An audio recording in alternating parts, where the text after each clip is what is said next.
find other great podcasts like this one at PodMoth.network.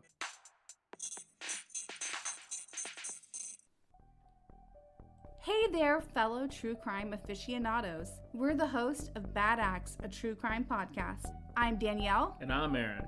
Join us every Thursday for twisted true crime tales of dark deeds and despicable people. We focus on lesser known, unique stories with a new case each week. We've covered family annihilators, cannibals, revenge killings, killer kids, mysterious murders, survivor stories, and much more. We've even tackled stories of people who blamed zombies, vampires, ghosts, and voodoo for their bad acts. Of course, we know they're the only ones to blame. You can find us everywhere you get your podcast, or you can visit our website at badactspod.com. If you like fresh stories and new perspectives on crime, Bad Acts will be your new jam. Join Bad Acts every Thursday. Stay safe, y'all. See you soon.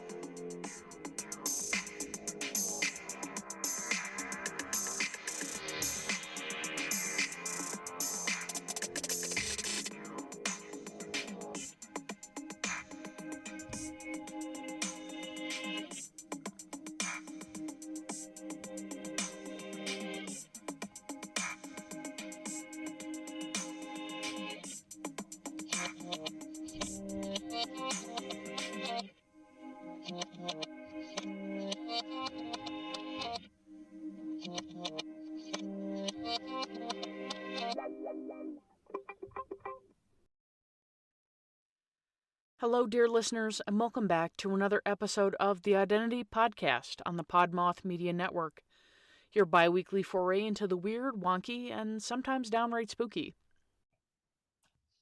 So, this week I am joined by Matt Westmoland. Nailed it. I try to think of it like I want some mo. Yep. So, Westmoland. And that's where all the land was whenever this country was founded. In the West, there's a lot more land. So we're going to go that way with the manifest destiny. Right. I'm joined by Matt this week. We've decided amongst our strange selves that we're going to discuss the very odd case of Mary and Carl Bach in Bowling Green, Ohio. So I kind of read through 2 or 3 different articles. You said you did the same thing, right? You did like 2 or 3 different ones. I did, because I have a tendency to over-prepare for stuff. Sure. And that's good. That's a good quality to have. Especially for this job. So yeah, I went through 2 or 3 articles and I was like, so this is the basic information of what happened. The basic information is Mary and Carl Bach were in a tumultuous relationship. I would say so. And they had been that way for some time. Eventually they decided that they were going to separate. It was really more so Mary saying, like, this has to be done because this is too much. So she allowed him to live in the barn on the property. Which, for the situation that she was in, I'm assuming that it was quite violent. Yeah, that's what I would guess. So Yeah. There was one, they referred to him as a berserk farmer. Yeah. When anybody refers to you as a berserk farmer, I don't Never know. reads as peaceful. Yeah, right. There's no peace. No peace there. Well, there about to be some pieces. There were some pieces. And we will get to those pieces. But yeah, so anyway, she allowed him to live in the barn on the property.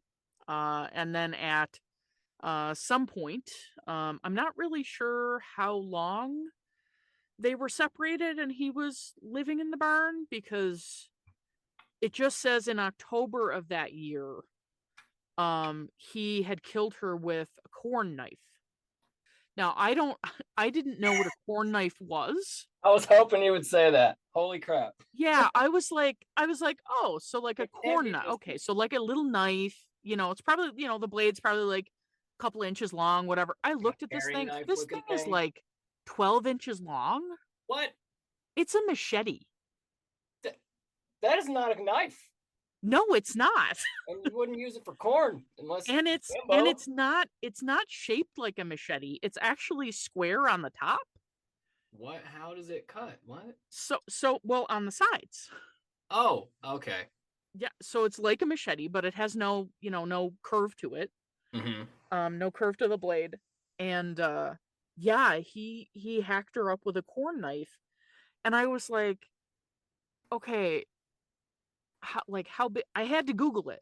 I had to, because I had no frame of reference. I don't do anything with corn. Right. I don't know from corn knives. I eat it.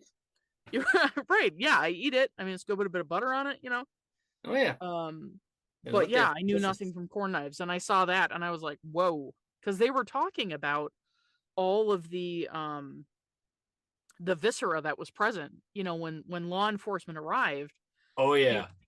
They were saying that it was like all over the place. Like she was just chopped up all over the place.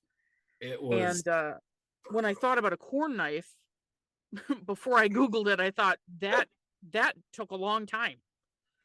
See, I just thought of a knife made out of corn. Sure. And, you've seen those old, dried out decorative old multicolored corn things. Like if someone cut that, hollowed it out, and then used that as the handle and the sheath that it goes in, corn knife. You think that maybe he was sitting in a corner somewhere whittling a cob of decorative corn? He's whittling down a piece of corn like a shiv. He was like, I don't know when it's going to be, but one day it'll pop. I'm going to kill my wife. And then 4 years later in October, he's like, I finished my knife. Is it completely in the dark? Just the light of his cigarette. Mm-hmm. Or tobacco pipe. I guess this is in the 1800s. Did they have cigarettes in the 1800s? I believe that they did, but they weren't as murdery. Wait, this was Civil War-ish era, so yeah, very long after tobacco. Yeah, I'm certain that they did. Now that I say that, yeah. Yeah, tobacco, but not with all the other extra stuff.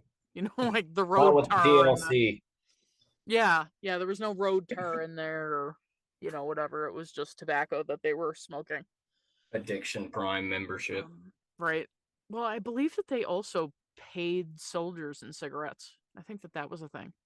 That sounds familiar. Yeah, but yeah. So anyway, he kills his wife with his corn knife. And the police arrive, and I guess the sheriff at this time. The only way that I could explain that, if I'm thinking about the scene in my head, if I'm trying to place this, right? So he walks into the barn, and here is what's left of Mary Bach. Yeah. And then they arrest her husband. And so his idea is to pick up 3 of her fingers and put them in whiskey. What? Why whiskey? So, okay, so in my own little headcanon, I imagine that he was carrying the whiskey, because it's the 1800s, right? So he's walking around. He's walking around with just an open container. Because I'm a man, goddammit. And he's like, I'm drinking my whiskey. Oh, look, I need these as evidence. I don't know. The visual on that must have been evidence enough. The finger is evidence. Oh God. So yeah, he doesn't take 1 finger, he doesn't take 2 fingers, he takes 3 fingers. Because that's all that was left of this poor woman. Holy shit. Probably. I found a good quote that goes over exactly what he saw, if you wanna know. Oh, please. Whatever Carl had going on in his little corn brain with his corn knife was it. There's a lot of anger going on. This man, I don't know what happened to him. Maybe he got something happened to him in the cornfield. I don't know. But in the middle of the room, in a pool of blood, lay the body of a woman. The floor, walls, and ceiling were smeared and bespattered with blood. Giblets of flesh, tufts of hair, brains, and fingers were scattered all over the floor. The back part of the woman's head was all hacked to a jelly. Oh. The left shoulder had been nearly severed by one terrific blow. The side of the head was cut open nearly from the mouth back, and an arm was nearly cut off, and several fingers were severed on one hand. She was doubtless dead before the infuriated murderer ceased hacking her body. Holy crap, dude. I hope to Christ she was dead before he was done. Holy No shit. shit. Oh my god. Also, never seen the word giblets in a murder investigation. Well, this was the other reason why I thought maybe the sheriff was walking around with an open container. Because you see shit like this every now and then. Oh god. Holy crap. If he wasn't drinking beforehand, he definitely started that day. Oh yeah, he became a full-on alcoholic after. Yeah. I would go right back if I walked across that in the woods. I'm sorry, I tried. I can't do this. Yeah, it's like him and whoever the sheriff was at, in Black River Falls when all that crazy shit was happening. They just go to the bar and they're like, "Man, I gotta tell you some shit," and then he's like, "You got nothing. Just wait." Hold on. Yeah. I got another one. Yeah, I found it really interesting that he didn't shoot his wife. Because that would have been the easier route. That's way easier. But he decided to go with corn knife. Plus it takes 45 minutes to load the damn thing. The corn knife? Yeah, you got to whittle it each time. It gets dull really fast. Right. And that's not like, I just want to take a pause here. This is not to say that we are not making fun of this woman dying. We're not making fun of the ill, circumstances. We're basically poking fun at the story itself. This is it's so ridiculous. If you saw this in a movie, you would think that it was too much for the movie. This is how ridiculous this whole thing is. Like, right. Write it in a book or an English essay, and your teacher is going to. This is not realistic, really. Most, like, you don't just see this all the time. So this is crazy to think about. Yeah, I mean, there are a bunch of things that you can put in jars, dude. Like stewed apples. Yeah, those are delicious. Bathtub gin. Cucumbers. You got a bunch of buttons, that are kicking around, and you're like, fuck, just all over the place. Various. Put it in a jar. Leaves. It's very sensible. Yeah. And then you have severed fingers. And of course, when I read that he put it in whiskey, I was thinking of like, I immediately thought of the worm and the tequila in Mexico. Well, I thought of that too, but I also thought about how many fingers you order. Oh, yeah. And I was like, yeah, so he got 3 fingers of whiskey. Oh, I bet every bartender in that town hates fucking people that do that. I mean, I bet every fucking tourist that goes into town is like, give me 3 fingers of whiskey. And he's like, you're not being served here anymore. Yeah. So the fingers are swept up, probably like you said, because those were the only things that were like really salvageable. Yeah, you couldn't get much else off of that poor woman. I mean, yeah, like that's about it. And what did she even do? Like, was she just there? How did they end up getting that to that point anyway? Like, that's the ridiculous part. What the hell happened from A to B? Yeah, every piece that I read on it basically said that they had a rough relationship basically from go. He had anger issues. She was constantly, living in fear of him. And eventually, they got to the 15-year mark, and she was like, you know what? I've been dealing with this bullshit for 15 years. I can't do it another day. And pulled the plug. He can't deal with it. Sounds like he was the one dealing it. He was definitely the one who had more serious problems than she did. Although what an she asshole. had serious problems in the end too. But yeah, so he scoops up these fingers. He brings them back to the station house, the police station with him. and the fingers are preserved, and then they're on display, which I think is kind of strange. I don't really know what the purpose of. First off, I don't really know what the purpose of taking the fingers in the first place was. It seems like an odd thing to collect. Well, yeah, I mean, what is he going to do? He's not going to get, he doesn't need DNA. It's not like he could get DNA anyway, because it's I don't know about that 1881. for another 120 years. Right. So, I mean, that's not happening. Whoever is going to be dealing with this case and like giving testimony on what exactly happened was there and saw it. So I don't really understand the purpose of scooping up the fingers and putting them in whiskey. That just seems odd. And maybe that's another part of the story that doesn't necessarily hold any weight. You know, like maybe it wasn't whiskey. Maybe it was, you know, just like some sort of alcohol, just random fucking, like, I don't know. Bathtub pooch. I mean, you never know, you know, but it seems like an odd thing for him to do, to just kind of like scoop them up and be like, okay, gonna take these with me. Because what is he gonna do with them? There's Yeah. no like forensic shit back then. Right. And he doesn't need the forensic shit anyway. Because who else could it have been, bro? Like, right. You were there. You walked in on the scene. You know who killed her. You know what happened. You know what? I earned a bonus. I'm taking these. These are mine now. I don't know what I'm gonna do with them, but I'm gonna bring them with me. But you know what? I don't want them to get dried out. Hold on. I have a flask.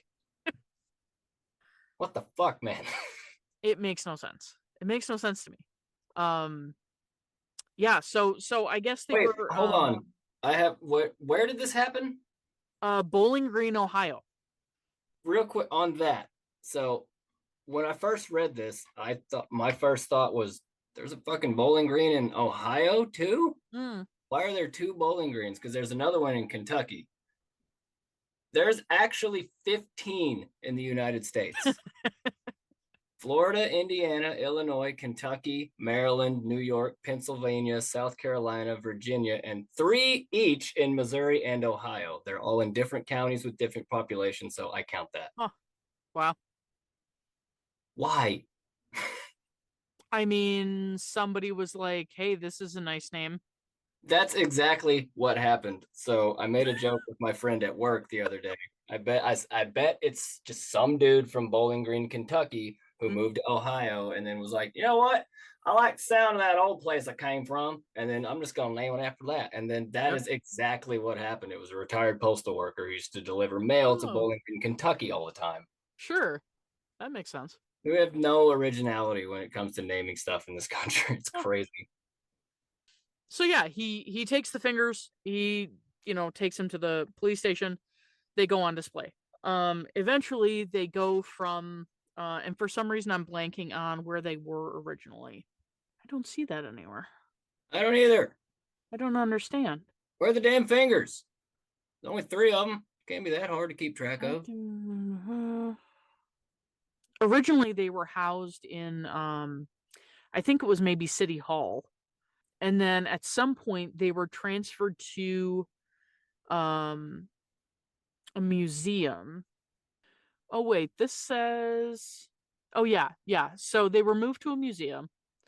And then in 2014, the Wood County History Center and Museum decided to remove the fingers from view to figure out what was gonna happen with them.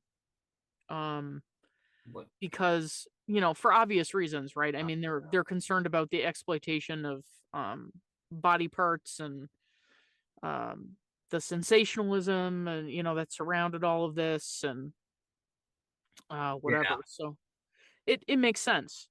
So yeah, they're transferred off viewing. And then somebody actually so a historian wrote as a provocative artifact, the fingers bear witness to a tragic event, but can simultaneously remind us that domestic homicide is far from a thing of the past. writes historian Rebecca Mancuso. Former member of the Wood County Historical Society's Board of Trustees, Mancuso explores the decisions about the disposition of remains with which she hasn't been familiar since childhood. And then she says, my own siblings and I frequently begged our parents to walk us through to gaze at the fingers. What? I guess that's what they were known as, quote, the fingers. And like so many of our friends and neighbors, we spun frightful and highly inaccurate stories about them. That's the part that makes me think about maybe it not being actually whiskey. I mean, I don't know that game the telephone has this story been through before it got written down. Like, I mean, I guess they had to have had an investigation, but like, yeah, I don't know that whiskey has a high enough alcoholic content to do that. Back then it might have, because it wasn't refined, or maybe like not as much as it is today, but maybe that is true. I mean, I know today when you preserve specimens you need formaldehyde. Yeah. Which, I don't know, maybe in 1881 formaldehyde was, That's whiskey. what they called whiskey. It's just extra strength. Right, yeah. They filtered it once instead of twice. Yeah, I feel like I also read in another article that they were dried out and they had to rehydrate them. They look like potato skins. Yeah. Mm-hmm. Why any of this? I honestly don't. I mean, I think that maybe it has something to do with the quote was just talking about, the sensationalism of it all. Yeah. I mean, who really goes to visit the courthouse, or who really goes to visit this museum? And how many more people wanting to look at something strange and macabre are going to come to these places? Do you think that was one person's decision to house them in the courthouse, or do you think there was a meeting that went down? Like, how do we get more foot traffic in here to see what we're all about? I really, yeah. I mean, I really hope that that's not the case. That they were like, this is a part of history, and we want for this woman's story to be known. I kind of hope it was like that, but I don't think so. Some kind of like long walk to get a drink of water thing for the preservation of like wholesomeness. Like, just, yeah, she didn't deserve what happened to her, so let's at least remember what happened to her. Well, yeah, but then I mean, if they wanted to remember what happened to her, I feel like more appropriately it would, it should have been like a burial. This is her name. This is, if they had children, this is how many children they had. She died a violent death at the hands of her husband. And here is this person who died. But instead, it is all about, like that section that you read about how gory it was, and how violent it was, and whatever. And I think that it just kind of takes her and removes her completely and turns her into this kind of just object that was destroyed. It completely reduces her to just that paragraph I read and the 3 remaining fingers of her. Right. That's all people are gonna remember. That's the lady who's just the 3 fingers are in a museum, right? Like, that's all it did to preserve her. Right. Well, and then he's convicted of murder, and they send him to hang. They find him guilty twice. Well, they find him guilty twice? I think so. I mean, how do you get found guilty? Oh, because of his lawyer. Yeah, that was the other thing I read, that in the papers, after a while it became Mary was the problem, and that Carl was the pitiable victim of circumstance. Yeah.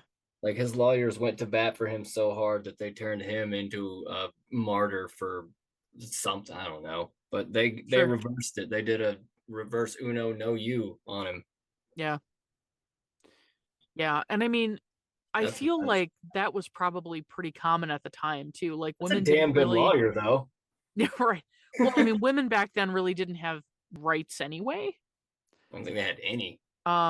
So it's just like, okay, you know, I'm the man in this relationship. Clearly it's her fault. And her, you know, his lawyer was like, okay, so this is the way we're going to play it. But yeah, he was convicted. Boom. Yeah. Yeah. So Anyway. from there, I kind of wanted to talk a little bit about dark tourism. Okay. And kind of how, you know, we go to places like Gettysburg. And Yeah. you know, there have been reports at Gettysburg that the ground was soaked with blood. You know, it was a very violent, there was a violent aftermath at Gettysburg. A lot of people. A shit ton of people. And people go there. And it's a big tourist attraction. It's a huge tourist draw. You know, let's go to Gettysburg. Almost to the point where you can't go to that part of the country and not go to Gettysburg. Because that's on like every tourist travel itinerary. Let's go to Gettysburg. I wonder, is that more because of the quote that it was soaked in blood, or just because it was such a decisive battle? Well, but see, this is the thing. So where do you draw the line between what is a dark tourism spot, so where many, many, many people lost their lives, and where is like the historical draw? Because you know that you're not only gonna get the historical people. Yeah, you're gonna get the right. whole, both sides of it. Yeah. I mean, there's ghost tours and things too. Oh, like, sure. I mean, people go to Auschwitz. There's just this morbid fascination with, you know, the occult and the macabre for some people, and yeah, that's definitely, especially historical. Like almost all ghosts are Victorian whenever they're drawn in like literature and things. Like it's always the one that comes into my head all the time, like some Civil War era ghost or something, and it just helps play into the, like, I don't know, it's just this fascination with things like that. That's why this genre exists for sure. Yeah, I mean, you know, people, they go to visit the death camps, they go to Ground Zero, they go to Chernobyl. I guess no, they don't. They better not. Oh, they do. They 100% to Chernobyl. Yeah, they do. That is insane. You can actually go and tour one of the reactors. And how many waivers do you have to sign to do that? You know, I don't know the answer to that question. It's gotta be a big number. No, I remember because I was relatively young when that happened, but I do remember like news reports and stuff.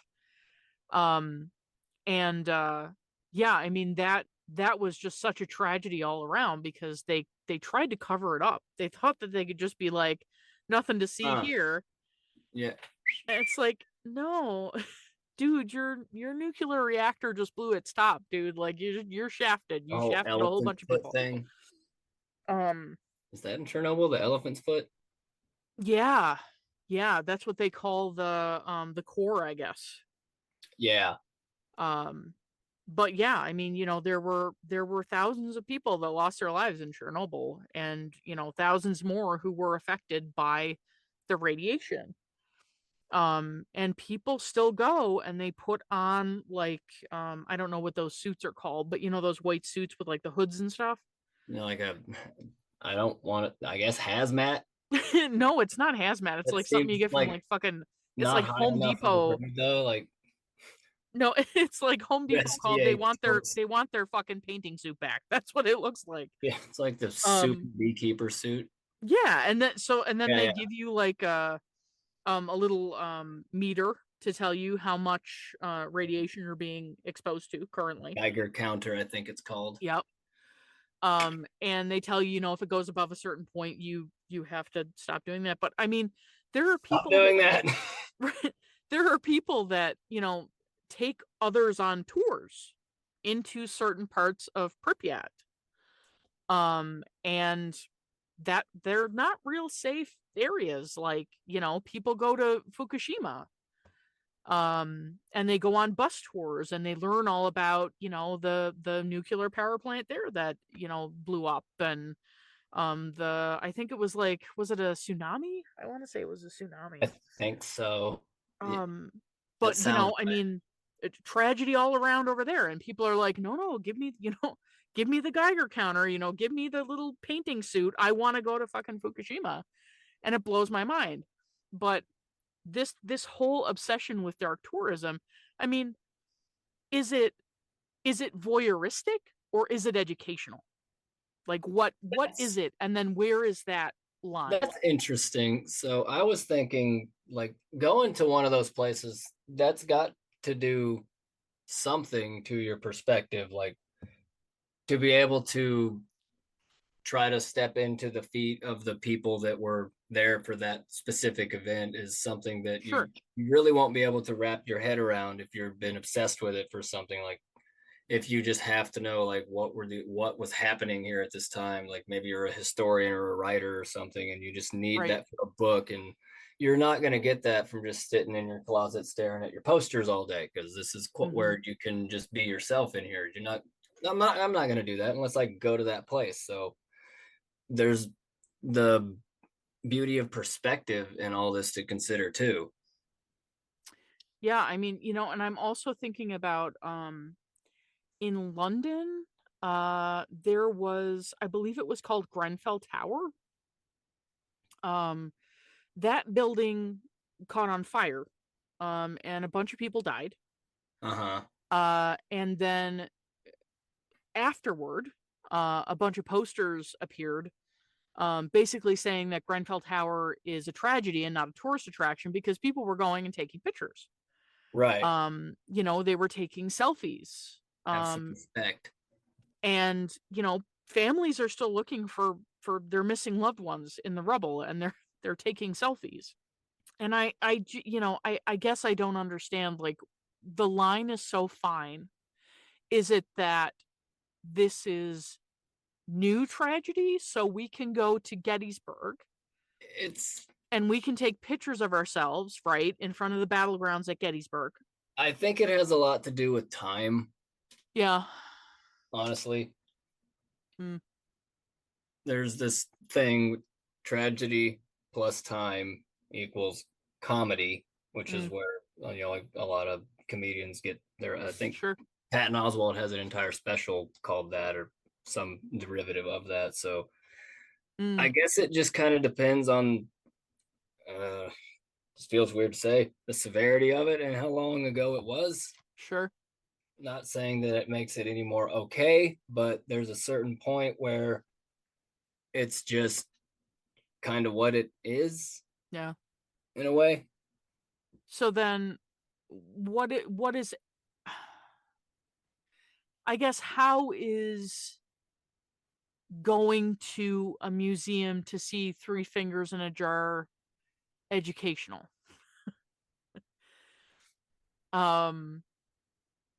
Like, does it only exist to raise awareness for domestic violence? It's, like, what? I hope not. I hope that's not their only thing. I mean, does it serve as proof that human beings can be terrible, and this is a terrible thing that one human being did to another? Because I mean, we already knew that. Kind of knew that already. There's we didn't need a so section in a museum dedicated to it. Just one very odd and specific to this area instance. Like, that's so unnecessary. Yeah, and I mean, maybe that's it. But that also makes it all the more impressive that it lasted for so long. 140 years later, we're still talking about it. Sure. Yeah, I mean, it's the fact that it still exists and people are still talking about it is impressive. It is. I do find that to be very impressive. But yeah, I mean, at the same time, I just kind of go back and I'm like, okay, why though? Why any of this? Yeah, I mean, why do we want to go to places like Auschwitz and go and sit in a gas chamber? Why do we want to do that? And I think that part of it is we want to try to understand that human experience. You're right. Try to connect with a piece of history. Yeah, and I think another part of it, a huge part of it, is making sure that things like that don't happen again. Learn from history, or you're doomed to repeat it, kind of thing. Mm-hmm. But yeah, I don't know that this falls into any of those. Like, I don't find it educational. I find it historical, but it's like you said, it's very specific. It happened in a historical era, but the tale itself is barely historical. Yeah, I mean, it's literally only historical to the people from Bowling Green, Ohio. That's literally it. Who cares, honestly? I mean, I don't want to say who cares, because that's not. Yeah, I don't want to sound disrespectful. Yeah, like that's not like But like, I mean, I don't really know that it's necessary. But I also don't know that it's not necessary. I don't know. I come down on kind of both sides of that line, because it's like, I don't get, like I said, not really historical, not really educational, unless you're trying to educate people about domestic violence. But it seems like there'd be more effective ways to do that too. Well, yeah, and I mean, I have never seen this display either. Like, I don't know if you go in there and you look at the three fingers in the jar and you're like, oh, here is the actual newspaper article about this. Here is like all of the, medical information when they did the autopsy, blah, blah, blah. Like, I don't know if that's all laid out there, or if it's literally just like, here's the knife, here are the fingers, and here's this one fucking, I don't know what it was, like a JSTOR article about this is what happened in 1881, Yeah. Because a lot of people can say, oh, something like historically significant happened in my small town. Yeah. And it's not this.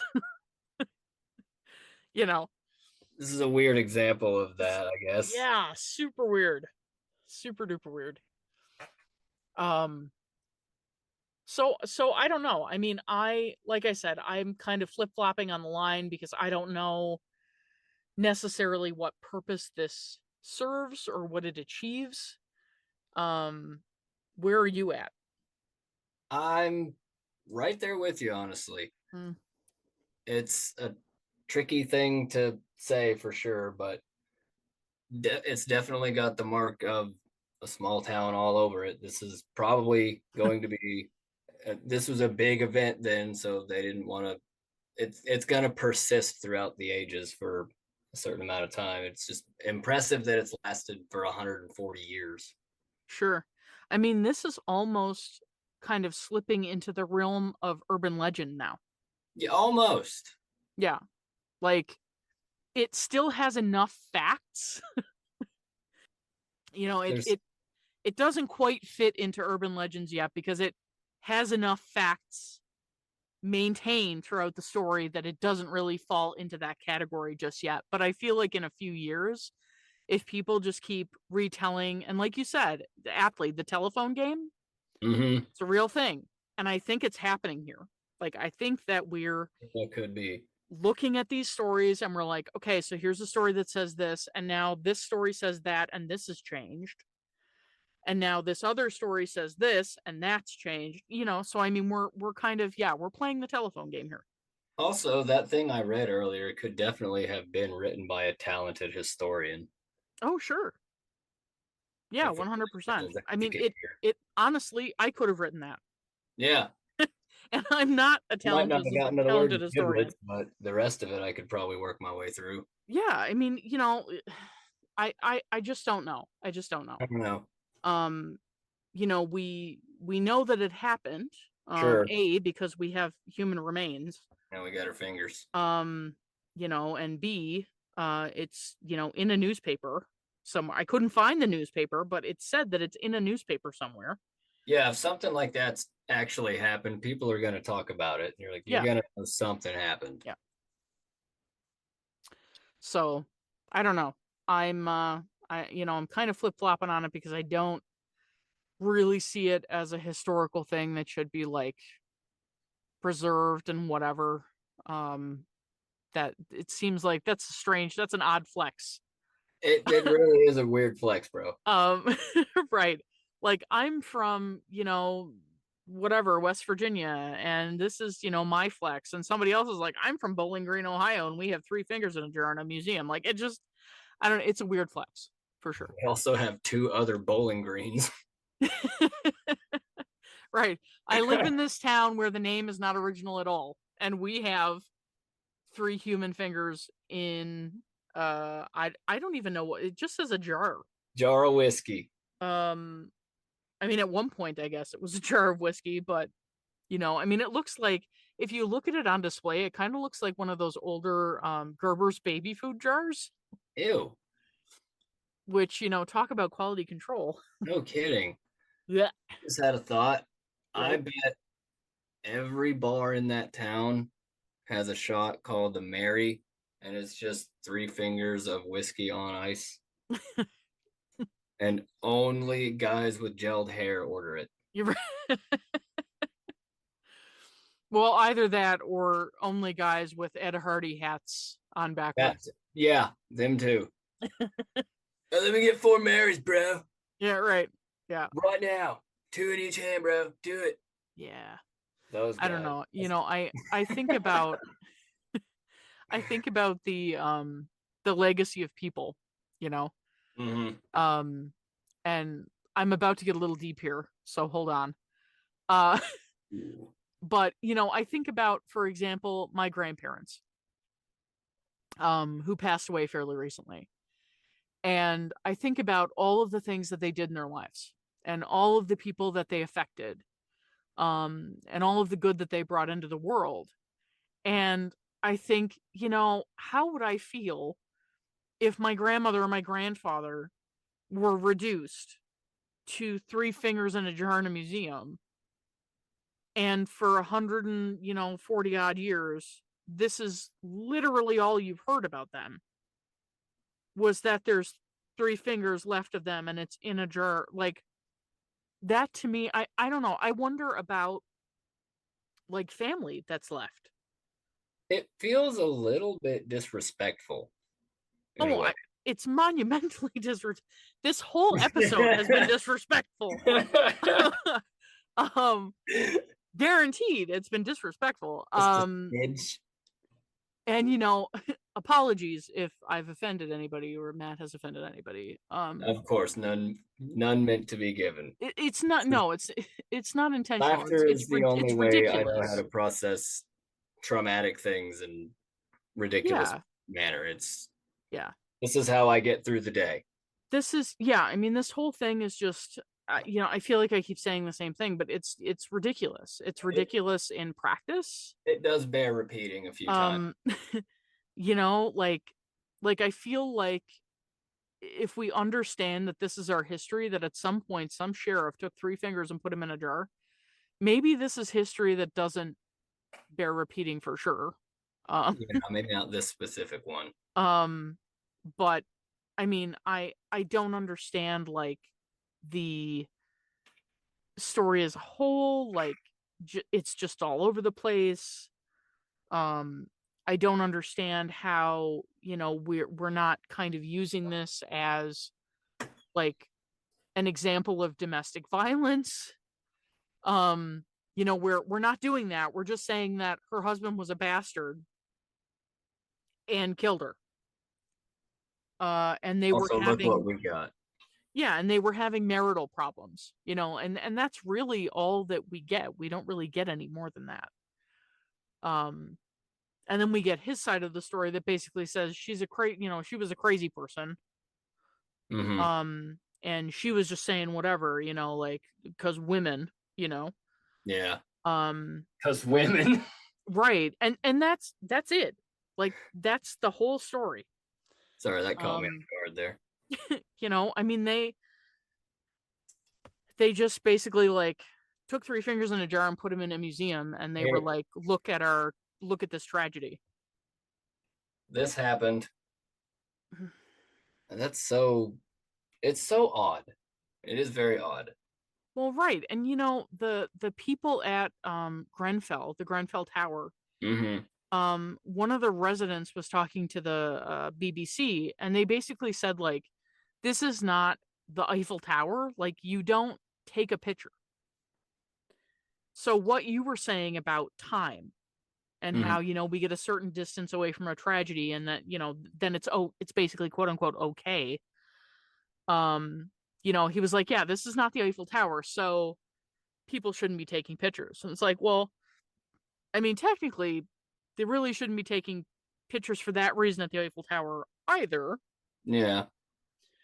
But they do, but that's somehow more acceptable because we have more time. So I don't know, but I think that the whole situation was just tragic in general. It very much was. Yeah. And hopefully if there are family members left over who were directly related to these people, both parties, I mean, having to deal with that, I mean, that's tragic in itself. Yeah, it would be very difficult to process something like that.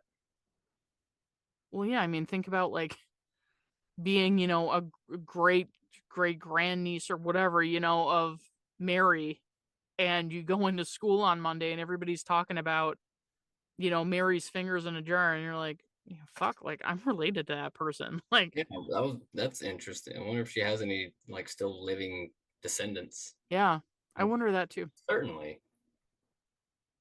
I mean, really, it was a while ago. Yeah. So maybe not, but Maybe. Yeah. So before we kind of clue up here, did you maybe want to advertise I know you have a new show. I don't know what's happening with the old show, but you have a new show. I do have a new show, but I'm still kind of working on getting everything organized the way I want to before I start advertising for it. But there is something new coming in the works. If you can find it, there are a few available as we speak, but it's a little on the down low at the moment. Sure. My other show, My Second Self and I, is where I talk about true crime, but my co-host is just also the voice in my head. And somehow it works itself into a cohesive 30 to 45 minute story. And it is very cohesive. I'm always impressed. I continue to be impressed. Thank you. They are tremendously difficult to put together. I'm sure. I work a full-time job and I get 2 hours a night of like active brain power left over from work to really actually commit to something like that. And then finding all the details and piecing them together and then writing it in my voice and then coming up with jokes that are more appropriate and making it entertaining and fun. And sometimes I have to make new music for a specific thing or whatever idea pops into my head. It takes a little while for me because I probably have ADHD and I don't have a diagnosis because I don't have money to go to a therapist or a real doctor. So I just talk to the voice in my head about stuff and then I record it sometimes. And it usually revolves around true crime and it works out okay. Yeah, no, I enjoy listening to the episodes just because they are so finite. Like, you can tell that there's a lot of effort going on behind the scenes to kind of pull everything together. Thank you. Because, I mean, like you said, it's not only like figuring out your voice, but also this other voice, and then research about true crime. Which, and also as we've seen, tell the story. Right. Well, which, as we've seen in this episode, sometimes there are varying degrees of story available. And you kind of don't have a choice but to like go through each one and figure out, what the fuck is happening. And for the most part, they're all pretty much the same information. Yeah. But every now and then you come across a new detail that you have to double check and see, like, did this happen or is this just this person's way of embellishing something? Right. And you have to try to fit it back into your timeline and keep things organized, and it just gets gummy sometimes. Yeah. For sure. All right, Matt. Well, thank you so much for your time. I really appreciate it. It was a pleasure being on. This was a lot of fun to talk about today. Yeah, I always enjoy having guests on because they have, new different perspectives. Perspectives are fun. And I it's think nice to that have was somebody fun. else to bounce ideas off who is not myself. Yeah, well, I would say I feel the same, but we just talked about what I do in my spare time. Right. So I'll let y'all figure that one out. Right. All right, man. Well, thanks for the time again. Take care Pleasure and anytime. yeah, have a good night. You as well. Thank you. The Identity Podcast is brought to you by host Janine Mercer, and the music was created using GarageBand. Find the Odd Pod on Twitter, Instagram at IdentityPod, and on Facebook as The Identity Podcast. Got a paranormal experience to share? Send those along to theidentitypodcast@gmail.com. If you liked what you heard, please take a moment to mash that subscribe button and leave me a 5-star review. And don't forget to tell your friends, family, and coworkers about this podcast. Every little bit helps.